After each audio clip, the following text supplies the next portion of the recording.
بسم اللہ الرحمن الرحیم۔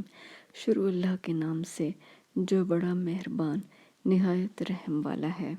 دوستو، آج کا ہمارا موضوع ہے کیا صدقہ خیرات، زکوٰۃ، فطرانہ میں سے کچھ رقم غیر مسلم مساکین اور فقراء کو بھی دی جا سکتی ہے یا نہیں؟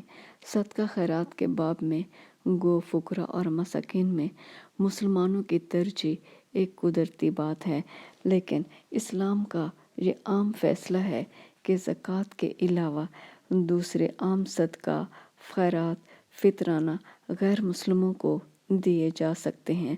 آپ صلی اللہ علیہ وآلہ وسلم نے ایک یہودی خاندان کو صدقہ دیا۔ ام المومنین حضرت صفیہ نے اپنے 2 یہودی رشتہ داروں کو 30,000 مالیت کا صدقہ دیا۔ حضرت ابو میسرہ، حضرت عمر بن میمون اور عمرو بن شرجیل صدقہ فطر سے عیسائی راہبوں کی مدد کیا کرتے تھے۔ حضرت عمر نے اپنے مشرک بھائی کو تحفہ بھیجا۔